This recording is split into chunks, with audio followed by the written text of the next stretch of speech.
Welcome to today's webinar, Wellness Matters, Understanding How the Balanced Professional Gets Ahead. This webinar is sponsored by the Emory Alumni Association. Thank you for taking the time to join us today. My name is Sarah Rawls, Director of Alumni Career Services. And here with me today at the Miller Ward Alumni House is Dr. Trice Glenn. I'm thrilled to have her here for the second installment of her three-part webinar series. In case you missed it, go down to the chat area on the GoToWebinar control panel. There you will find the recording of Dr. Glenn's first webinar on resilience and setbacks and the registration link for her final webinar in this series, which will take place, the third out of 4 webinars in this series that will take place on July 11th. I will also send more information about this 4-part webinar series in the follow-up email after this webinar. Today's presentation is being recorded. We will not be distributing the presentation deck, but you will be able to listen to the full recording of this webinar on the Emory University YouTube channel. There you'll find a career webinars playlist that contains over 80 archived webinars with a variety of alumni experts discussing professional development subjects. So, if you need to leave at any time, know that I will email you information about the recording. Also, thank you to those of you who sent in questions in advance. Dr. Glenn will be reviewing those questions during our Q&A portion at the end of the webinar, but please feel free to also send in other questions as they arise during today's presentation by simply visiting the question area of the GoToWebinar control panel. And without further ado, I will tell you a bit more about our presenter. Dr. Trice Glenn is a 2012 graduate of the Candler School of Theology. She is duly trained as a pastoral counselor and licensed professional counselor. Her clinical training has emphasized the integration of theological and psychological theory into responsible clinical practice. She is an adjunct professor in contextual education with the Candler School of Theology at Emory. She has previously served as an adjunct professor in pastoral care and counseling for the McAfee School of Theology at Mercer University. In addition, she teaches mental health-related courses for various undergraduate and graduate university programs. Vocationally, Dr. Glenn lives a life of serving others. She is a Baptist pastor and chaplain, and she currently serves as the director of the Spiritual Care and Counseling Ministry and youth pastor at Hopewell Missionary Baptist Church. Dr. Glenn, she is involved in so many things that I'm not reading in her bio today, so I do encourage you to visit her website. There are articles, webinars, and other ways that you can seek advice from Dr. Glenn. So I will send out that information afterwards, but I'm just so glad she made time for us today. So Dr. Glenn, thanks for being here. I'll now turn it over to you. Thank you, Sarah. I appreciate the invite, as always. I'm glad to be back. And for more information about me, I have a practice, a mental health practice that focuses on mental wellness and the integration of theology and psychology into counseling, training, and consultation. And so I encourage you all to find out more information about our practice at seeksolacenow.com. That's www.seeksolacenow.com. So if you have any questions regarding future trainings or more information on this topic, I encourage you to reach out for us. Okay? Today's webinar will focus on wellness. We have 3 objectives for today. The first one dealing with understanding the psychological benefits of reflecting on our personality traits and how those influence wellness, as well as looking at positive interventions and ways to find more balance in our lives. We'll look at some self-care approaches and strategies, as well as what it looks like to develop an individualized wellness plan. I want to start by asking a poll question. Earlier, I had Sarah to create a poll for us, and the question was, what is your biggest challenge when it relates to work-life balance? And I'm curious, as a collective, what we think our biggest challenges are. All right, so just take a moment and tell us which one of these best resonates with your situation. And it looks like some of you are already voting, so we'll give you a few more seconds.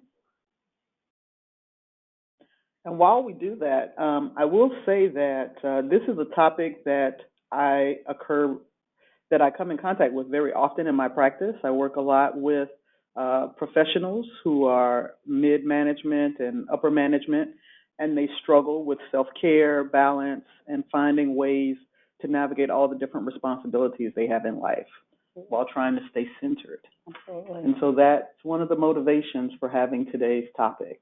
And it seems to only be getting more challenging.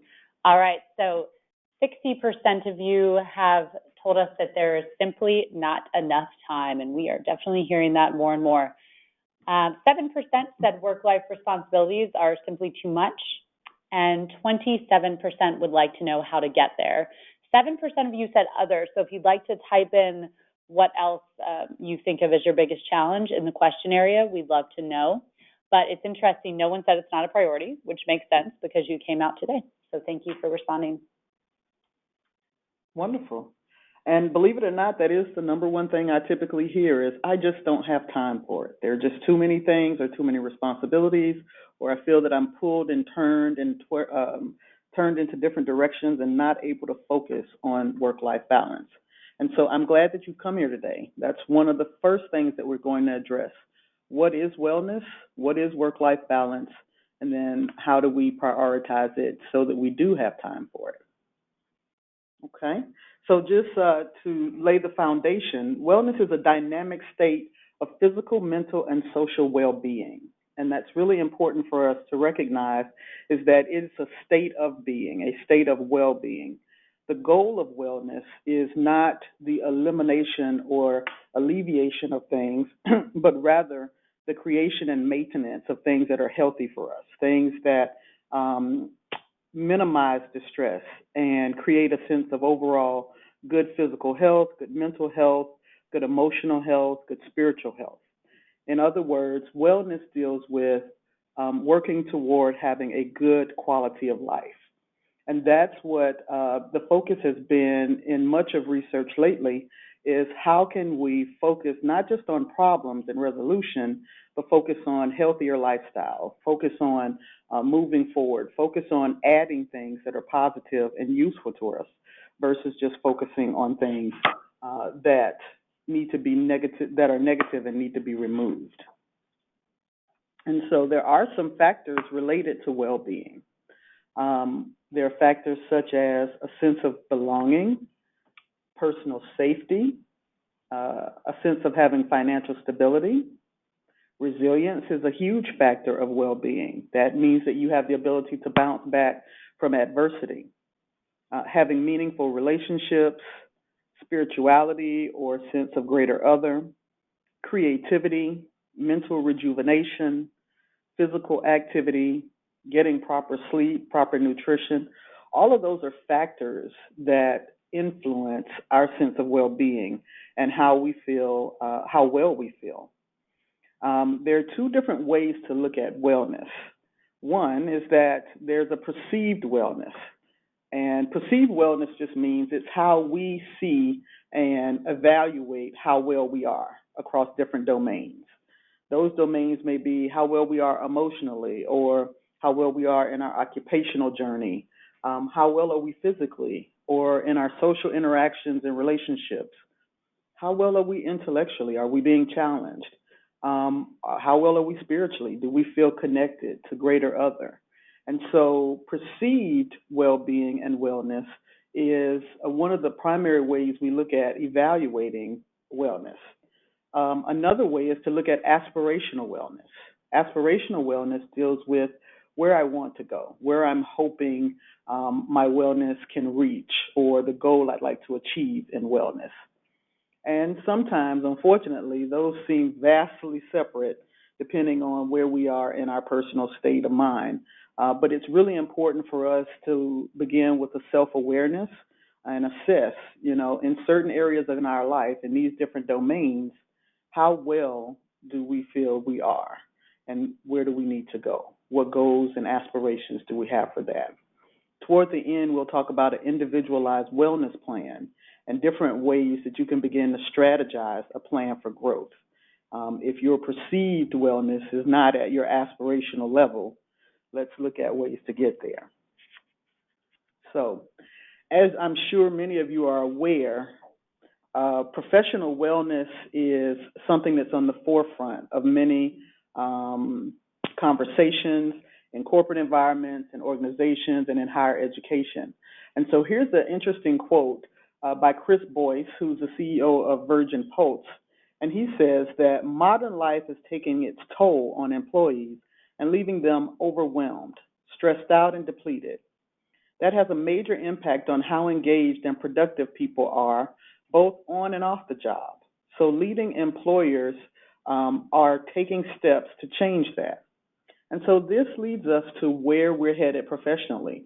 There is a growing recognition of the fact that employees need to be taken care of and their wellness attended to so that we will have healthier employees.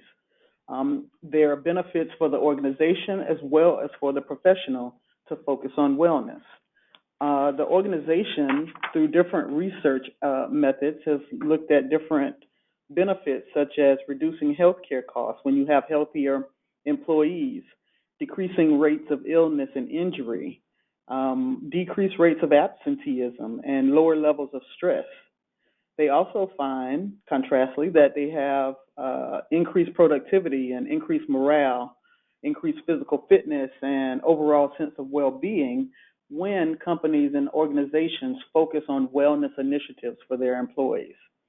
So there is some intentionality needed in paying attention to all these different areas of what matters to employees and professionals. So how does it help you, the professional?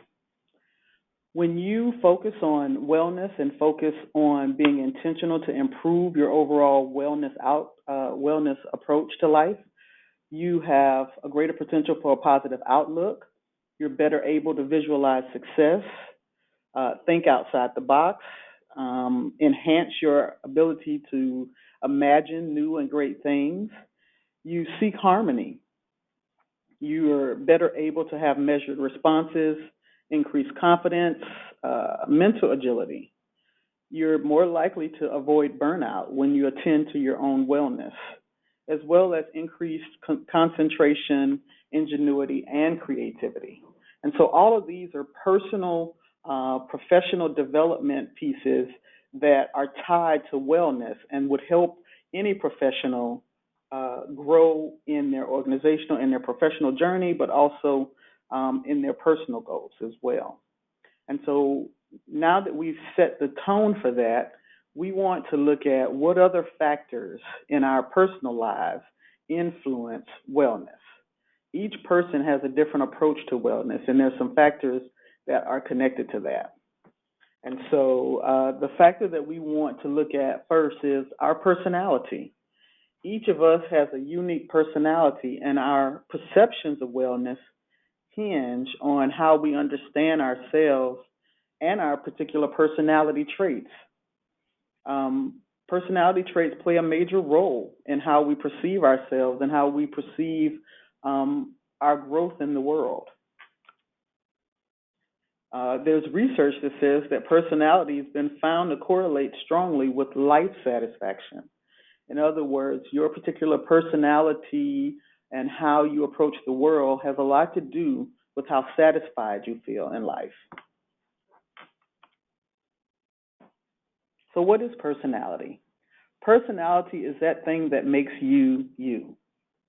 A definition for personality would say that your individual differences in your characteristics or patterns of thinking, ways of feeling and behaving, all those things that are unique to you, the way that you live in the world, those things make up your personality. Each of us has different personality traits, such as, some may be humorous, some may be deep thinkers, some may be the life of the party. All of those different characteristics and traits that exist and are stable and consistent in your life are personality traits that make you who you are. And those particular traits influence how you approach wellness as well. I want to take you to one of the popular theories related to personality traits and just look a little bit about the spectrum of personality traits and how that might influence you as a professional. So there's something called the Big Five personality trait factors. And this was theorized by Louis Goldberg in the 1990s and has been researched many times. But they're seen as two general poles of looking at different dimensions of personality traits. And so I just want to cover the 5 with you and listen to see if you hear yourself somewhere along the spectrum. And so for each one of these 5 big personality trait factors, you'll find that there are 2 ends of a spectrum and that most people end up somewhere across the spectrum. So openness. Openness means that this person tends to appreciate art or emotion, likes adventure, usually comes up with new ideas, very curious, and is always seeking out new experiences. Contrastly, though, there may be someone who does not feel as related to openness, and they prefer routine. They like to stick to what they know. They prefer less abstract thoughts and less abstract entertainment and more give me the basics and let me keep them. Okay? That's one set of personality factors. Another is conscientiousness. Conscientiousness deals with a tendency to show self-discipline. This would be your professional who is always has a to-do list, always seeking to achieve the goals that are set before them, typically has a plan, rarely doing spontaneous acts. They're more planned and have particular sets of to-do list tasks in front of them. The other side of consciousness spectrum would be those who are more likely to procrastinate, perhaps maybe a little more impetuous, a little more impulsive. They may be more likely to avoid to-do lists as a way of just kind of living free in the world. Okay? The next set of factors would be extroversion, one that we hear about often. And sometimes, even unrightly, it's said that extroversion gives you an edge in professional life, but not necessarily so. It depends on the type of work and the career field that you're in. But extroversion has a lot to do with energy. Individuals who are extroverts seek and get energy from being around crowds of people. They typically are people persons. They enjoy social interaction, very usually loud and gregarious in many situations. I can say that because I am one. On the other side of the spectrum, of course, would be those who are more introverted. They tend to use fewer words. They may be more introspective, more reserved, and more thoughtful. Okay? Agreeableness. Agreeableness has to do with how cooperative you are with others, how compassionate you are with others. You're more open to new ideas, more open to sharing with others and caring for others. Contrastly, the other side of that spectrum would be if you have a hard time trusting people. You don't like others. You may be callous or blunt, sometimes ill-tempered, rude, sarcastic, things that would imply that you don't necessarily prefer to be in the company of others. Okay? And lastly, of the big 5 personality trait factors, there is neuroticism. Neuroticism deals somewhat differently than the other spectrums that we talked about, being that if you rank high in neuroticism, you have a tendency to be emotionally unstable. You easily get angered, or you struggle with high anxiety or depression, sometimes emotional vulnerability. The other side of this spectrum, of course, would be someone who has more consistent and stable emotional responses to life.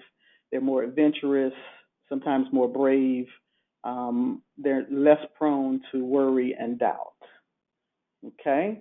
So I'm hoping that as you're hearing these different personality traits, you're beginning to hear perhaps somewhere that you fall on different spectrums, one end or the other. Most people fall somewhere in the middle. You are not usually all of one particular type of trait. We all are comprised of different biological responses to life and environmental responses. So chances are that how you approach life, how you approach your professional career deals a lot more with your particular unique circumstances and how these things contribute to who you are. And so we've looked at wellness, we've looked at personality traits. Now let's see what that has to do with balance, okay? So you've had a chance to think about wellness and all the things that wellness can add to you as a professional. You've had a chance to look at personality traits and look at what you're bringing to balance and what balance is going to mean for you and look like for you. If your traits are toward more openness, then balance for you means making sure that you in your life and in your goals have more opportunity to be open, more opportunity to seek out new events and new experiences. If you're a person on the other end of the spectrum who resists openness, that means you hopefully are looking for spaces where you can keep kind of a routine going. You find something that works for you and you find a way to thrive in that environment. If you're someone who's an extrovert, then when you look for balance, you look for spaces where even if you have a particular job where you don't get a chance to interact with many people, you find outlets where you get a chance to go and interact with others. You recognize what your needs are based on your personality type, and you make sure that in your wellness plan, you have incorporated those things. And so that's one of the reasons that we looked at personality traits in addition to wellness, so that once you do a self-awareness assessment, you can decide what matters to me, what's important to me. So as I seek balance, these are the factors that I need to be looking at. Okay? So balance. What is balance? What's the goal?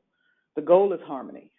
The goal is to find a sense of equilibrium, a sense of homeostasis, meaning looking for some space where we are able to feel stable and balanced in who we are and how we operate best in our personal and professional lives.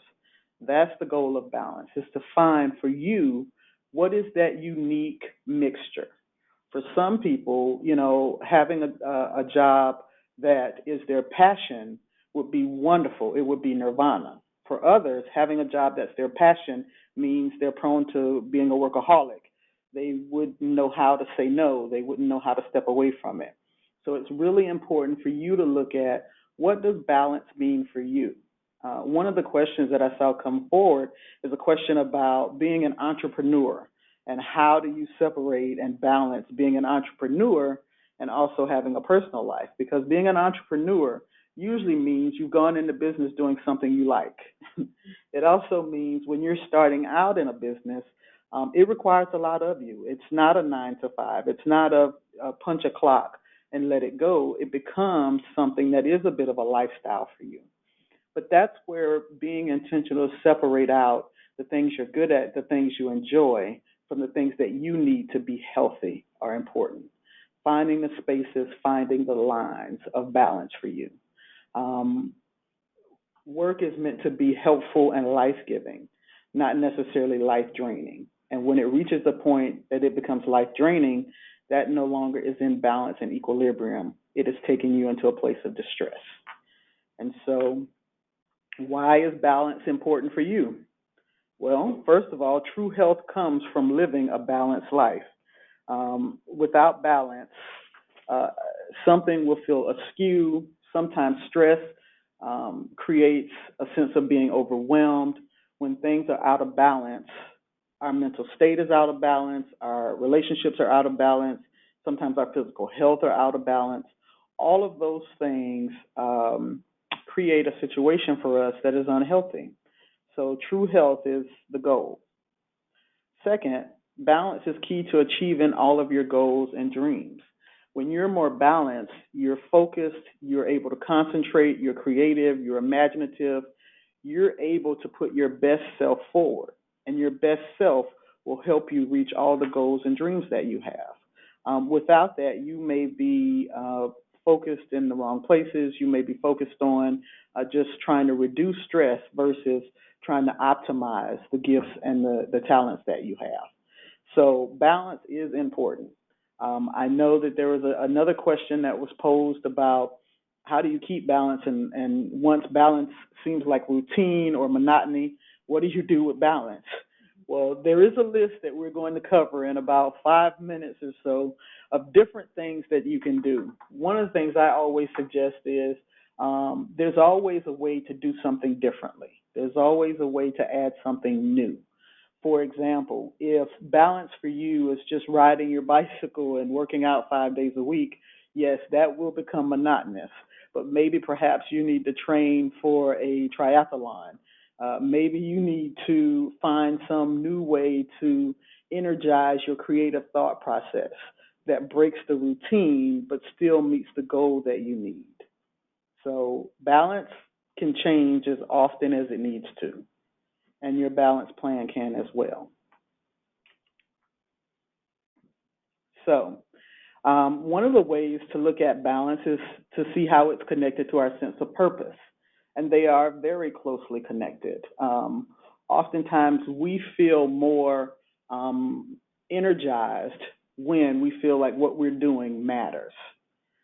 There's a wonderful quote here from an organization, and this is what they told their employees. It says, "It's much easier to face the workplace challenges when you know why you're doing all the things. Make it a daily habit around your office to talk about the good impact of your work." So when what you're doing matters to you and it feels like it's a part of some greater sense of purpose, then you're more likely to feel that it has something that's life-giving to your growth plan and who you are in the world. So purpose does connect with who we are. So what does it look like to live on purpose? Well, first of all, it means recognizing that you have the power to change your own life, okay? Purpose means that I do have power. There are things that I control, but also we'll talk about the things that you can't control. It also means that you connect with your higher power or your spiritual center. Oftentimes, we derive our purpose from feeling that we are a part of something greater than ourselves. And it's really important to connect with that and stay focused on what that is. We learn how to cope with stress and life struggles in healthy ways when we're living on purpose, because we see that this is just part of the journey that we're headed on. We learn to be a good steward of ourself, meaning that we take the time to take care of self when we're living on purpose, because being a whole, healthy person is necessary for us not only to arrive at wherever our purpose is headed, but also to do it in a way where we're thriving and not just surviving. It means that we celebrate difference. My purpose would be different than your purpose. And so I don't need to compete with what your purpose is. I just need to embrace my own purpose. And so that's very important when it comes to managing stress. Lots of our stress comes from comparing ourselves to others and, is this person better than me? Is this person more able to navigate certain situations than I am? We all have our own strengths and gifts, and it's really important to embrace the ones that are unique to you and a part of your journey. Seek peace. That's the core of everything that we're doing, is to seek peace. When you're living on purpose and with purpose, peace grounds you. It gives you that calming presence and helps you gain perspective about all the things that are happening in your life. Offer kindness to others. When we understand our own purpose, then we don't feel the need to minimize others and to degrade others. We find ways to offer them kindness because it doesn't hurt us. It doesn't take away from who we are. Develop patience. Oh, that's always a popular one. When we're living on purpose, then we learn to be long-suffering. We learn to navigate adversities and challenges with a sense of uh, um, destiny that's a part of where we're headed. When we're living on purpose, it helps us to change our perspective of situations. Sometimes when we have stressful situations at work or with coworkers, we get caught up in what's not happening the way we want it to happen and what's being minimized versus just gaining some perspective about the fact that, well, my ultimate goal is this, my ultimate purpose is this, and this one situation doesn't minimize my goal and my purpose. Develop self-control. That's important in living on purpose because then all of our behaviors, all of our approaches are measured, they are intentional, and when they're intentional, they're less likely to create havoc and unnecessary consequences.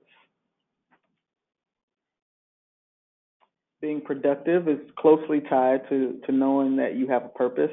Often, when you're working in something that feels purposeful, you're invigorated. You have a level of energy and concentration that allows you to maximize the efforts that you're putting into something. And so it definitely is tied to that, to being productive. And lastly, you live on purpose by just choosing each day to live on purpose. Each morning you get up and you choose to reflect on how this fits into who you are and where you're going and who you are to become. And I think that's one of the most important things to look at when seeking balance, is how does this all fit in? There's some things that you also have to pay attention to, which are the things that you can change versus the things that you can't change. Where most of us are familiar with the Serenity Prayer about recognizing the things that we can change versus the things that we cannot. And it's really important as we begin to look at a wellness plan to look at what are those stressors that we can change. For example, are there certain things that we can avoid or eliminate in our life that create undue stress, that take us out of ourself and out of our goal and out of our purpose? Perhaps there are some relationships, perhaps there are some tasks, some behaviors that we can avoid that will help us reach a better sense of balance. Some situations, perhaps we can reduce the intensity. For example, some things don't require our full attention and intensity. Excuse me.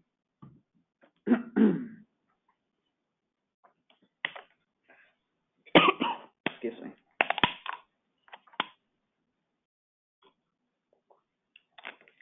You can also shorten your exposure to stress by being intentional to take breaks and find different ways to inject balance into your day and into your life. And then, of course, you can devote time that's necessary to making these changes. Another important way to establish balance and maintain it is to be honest about what your limitations are. Boundaries are very important for us individually because they help us to establish and define where we begin and end and where our responsibilities begin and end in the professional environment as well as in our personal environments. So how do boundaries and balance work together? Well, boundaries help us establish when we need to set limits on doing activities and behaviors that are beyond what are necessary and that minimize the goals that we have towards staying healthy and well. What does that look like? Perhaps choosing to work late 10 days in a row when you only needed to work late 2 days in a row because you don't feel like you can leave work, but leaving work might be more healthy for you in the long run because when you come back to work, you'll be more effective. It may look like for you choosing to use some of your vacation time as mental health time, and choosing to take a break when you need it. If you've been overwhelmed and you've been stressed, rather than pushing through sometimes, you might need to give yourself a moment and take care of yourself.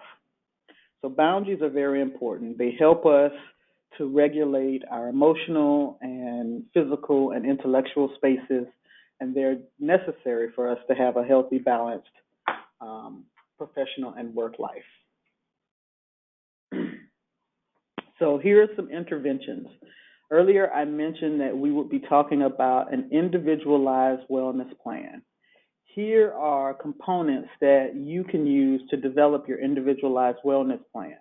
And what that plan looks like is these are the areas and domains that you'd like to see growth in. Maybe it's emotional growth, intellectual growth, occupational growth, spiritual growth.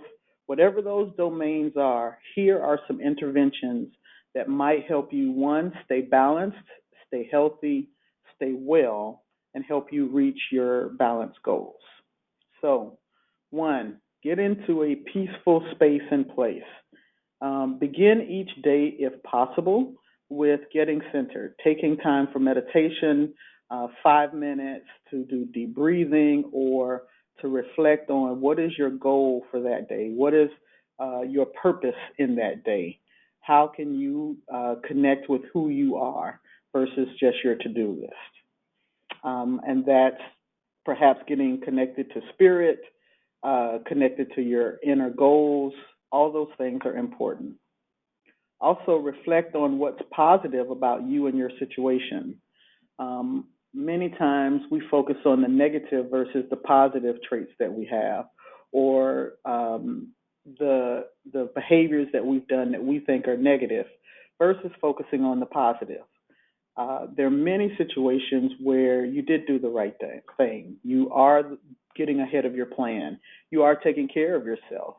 I can't tell you the number of times that I have someone apologize to me because they took care of themselves by missing a meeting. And I give them an extra hug and say, I'm glad you missed the meeting. Well, outside of the work environment. But it's important that you are giving yourself credit for the things that you are doing to become healthier. Take a look at things from different perspectives. Choose rather than just go with your first thought. Engage your empathy and try to look at every situation from different perspectives. That will help with your positive outlook as well. And then making sure that you do some new and fun things that bring you joy. Those are positive, helpful interventions. Here are a few more. So, what are some other ways that you can remain balanced and remain healthy and work on your wellness plan? Well, you can seek out counseling services. Sit with someone who can help you develop that individualized plan that's unique to you and will help you get to the goals that you have in mind. Practice meditation on a regular basis. Use your spiritual resources. If praying or if journaling, speaking to your pastor is important to you, do those things. Deep breathing exercises, visual imagery exercises, attend support groups, or perhaps journal. Laughter is a huge factor in coping with stress and finding balance. As always, physical exercise is helpful. Find a new hobby or engage a hobby that you've had in the past. Manage your money. That's a big stress reduction effort. Take a personal money management class. Get an adequate amount of sleep. Consume a healthy diet. Create an atmosphere of relaxation. Perhaps get connected to aromatherapy in different ways that will help you. Practice mindfulness. Those are some general coping strategies, and here are some that are connected to work. Take moving breaks. What's a moving break? Get up from your desk, walk around, go to the other side of the building to get a drink of water, or go outside for a breath of fresh air. Do something different. Take change of focus breaks. If you've been working on a task for a long period of time, choose to break focus and work on a different task. just to keep your mind fresh and to give your mind a break from the monotony of things. Something that's unique is taking walking meetings. This is a new trend that I'm seeing where, you set a plan for what the meeting goals will be. You set a path, one where hopefully you'll be safe, and then you find a way to walk and talk and discuss the things that will be done in a stationary situation in an office or in a conference room. Choose to do lunch outside the office. This is a big one. Many of us sit at our desk and try to eat lunch, but getting outside, getting a change of scenery, getting fresh air, all of those are helpful for you. Take a walk to the park or to the rooftop if there's one near your job. Choose to have brain food snacks around your office rather than junk food. Are there any walnuts or any other type of brain food snacks that you might want to share with the whole staff or with your floor in your office? Participate in 5K runs or walks, or organize a 5K run or walk. That's a work strategy that would not only benefit you but others around you. Engage in supportive communities or networks within your office. Give back or choose to mentor. When we give back to others, that engages our sense of gratitude and it helps us to appreciate where we are and our accomplishments. So that often helps with our state of mind. Choose to learn something new each week. That's a big challenge, but imagine the creativity that would get connected to trying to find something new to learn each week. Take coloring breaks. This is one that might be a little far out for some of you, but adult coloring is a great way to reconnect to mindfulness because in that moment, you're just focused on what's before you and not the to-do list and not the meetings and all the other things that might normally crowd your thought process.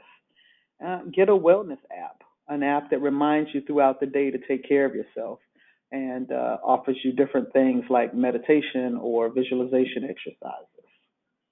So all of these are just a few ways that you can develop your wellness plan, develop an approach to be more effective in your daily work, and become the professional that gets ahead.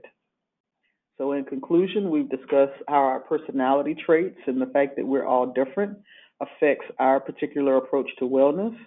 We've looked at different ways to achieve our balance, our work-life balance through the goals that we have as individuals. And then we've looked at some positive interventions. And now, if you have any questions, we'll open it up for questions. Right, Dr. Glenn, thank you so much for that wonderful advice. So at this time, we do want to leave as much time for questions as we can. So please type in any questions you have for Dr. Glenn. First question here, how do you recommend that I preserve wellness constantly over time instead of reacting to high stress times? In general, this person would like to know how they can keep in their best frame of mind at all times. I think that's a great question. Considering some of the coping strategies we talked about at the end, and the fact that I mentioned that wellness goals change over time as well as the approaches that we use. So it's really important to reevaluate what tools you've been using and what new tools you can use. Perhaps if you've been doing something to maintain your balance, such as setting hard deadlines on certain projects, or when you allot certain things in your life, you choose to see if that needs to be reevaluated. Do you need to do something different? Do you need to inject something in that you perhaps don't have into your balance plan? Or is it time to evaluate if more time can be given to something else? For example, if you had a set regimented time to do morning meditation, maybe now you turn that time into time for exercise or time to reconnect with others. You choose different ways to inject change into the schedule that you have. And how do you recommend that someone seeks to achieve work-life balance when they're unsure of their career path and how to live out their purpose through work?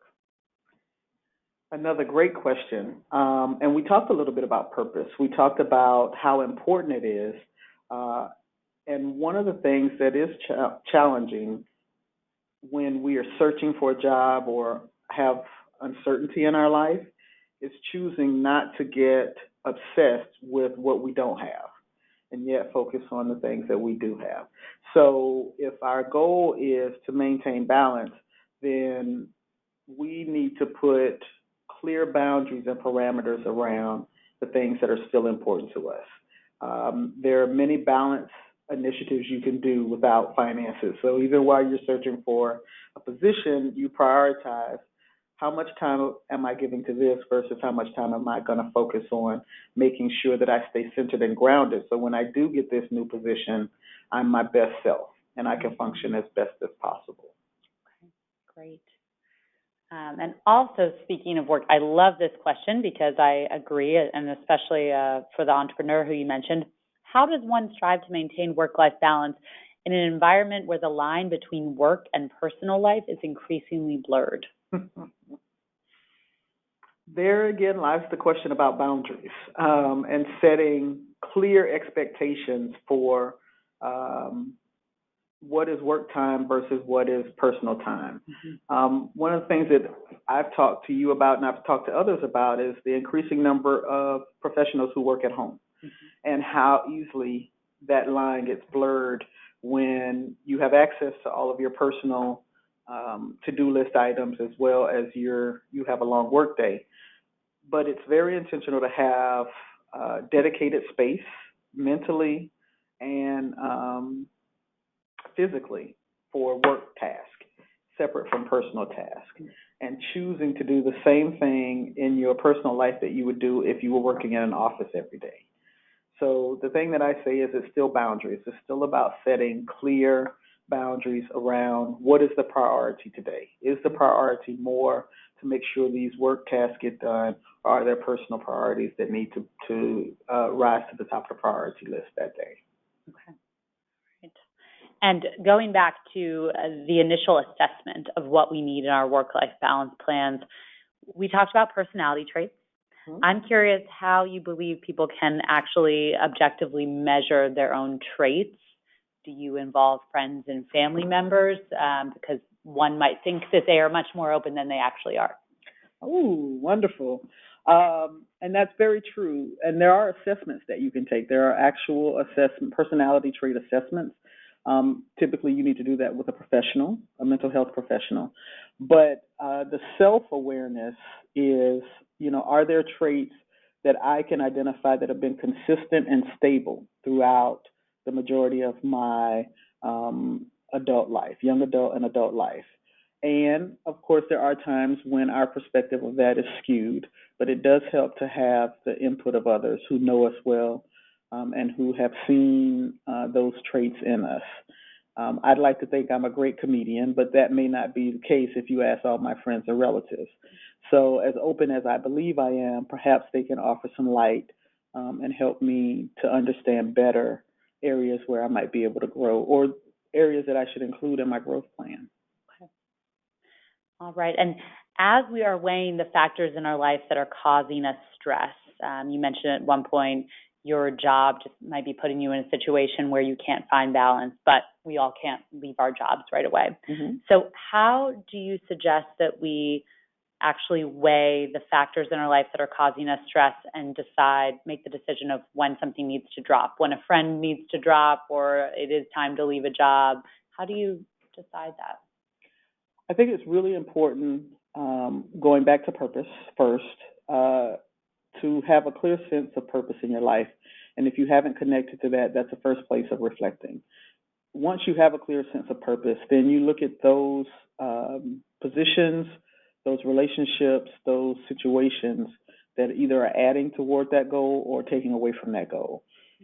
You look at what's toxic, what is creating distress for you. Stress is normal. Stress happens. There's some stress that's positive for us because it's a motivating factor. But when stress gets to the point that it makes us feel overwhelmed, or when it starts to create spaces that are unhealthy for us, then that's distress. And so that's when it's really important for us to recognize if I'm in a position that is creating distress for me, meaning I can't find a space where I feel connected to a sense of purpose, I can't find a healthy way to move forward, then I need to look at the alternatives. And what does this mean for my overall wellness? That doesn't mean go out and quit your job tomorrow. It means talk to someone who can help you navigate what that looks like for you individually, Okay. So because that is personal. Yeah, it all starts with a sense of purpose. It does. Okay. And so my last question here, I know we're almost at time. Millennials are often accused of asking for too many perks in the office. I know you've been doing some research on millennials and how much they are seeking work-life balance. So they get a bad rap, but if we do have a millennial on the line today who respectfully would like to seek more boundaries in the workplace, how do you recommend they go about that without just being portrayed as the typical millennial who wants more balance in their life? Well, and I think one of the things that's really important, there was a recent survey done by Deloitte in 2016, and it found that for millennials that were surveyed, within the top three, work-life balance was important in the top three criteria that they found, and that's just short of the pay that they receive and the ability to advance in their career. And so recognizing the importance of work-life balance means that hopefully millennials are trying to connect with companies that recognize work-life balance. If they're in an environment that's slow to recognize that, then I think it's important for them to have personal behaviors that will help them gain balance. Some choose personal initiatives like taking breaks that are helpful for them, or walking to work, or bicycling to work, or finding other things that they can do throughout the day that will help them in a personal way navigate those challenges, as well as perhaps working with maybe the HR department to create a health initiative, which would be wonderful. Yep. A new health wellness program. All right, great. So in summary, could we do just an overview roadmap of where we should start tomorrow? Evaluate purpose, then our personality. What's your 5 steps in there? The first thing that I would say do is, one, to assess your life. Look at your life and see what feels out of alignment, what feels like it needs balance, what feels like you have an aspirational goal of wellness. What areas? Is it career? Is it personal? Is it spiritual? Is it relational? First, assess that. Assessment is first. The next thing would be, once I made that assessment, let's look at who I aspire to be. What is my ultimate goal? Is my goal tied to purpose? Do I know my purpose? Do I feel that I have multiple purposes, and am I moving toward those? Once you've done that, the next thing is look at what it takes to get to where you're headed. Many times you have a situation where I can see the goal, I can see the purpose ahead that I want to get to, but I don't know the roadmap. In that case, you either need to do research or you need to work with someone who can help you navigate that journey. Okay. All right, fantastic. Well, thank you so much for your time today. And I do want to remind everyone, again, this webinar was recorded, and you can also check out Dr. Glenn's first webinar in the series on the Emory University YouTube channel. Our career webinars playlist has over 80 past webinars. And I will send everyone an invitation to the July 11th webinar. So save the date for that, July 11th at noon. And Dr. Glenn will be talking about change and reassessing your career. Dr. Glenn, anything you would like to say before we get off the line? Value your wellness, value balance, and continue to seek new ways to express it. Wonderful. Well, thank you very much. And everyone, lots of opportunities to get together in person and online with Emory alumni. So we hope to see you soon. And to all of you who are in the Atlanta area, feel free to join us for commencement activities this weekend. Thank you all for your time.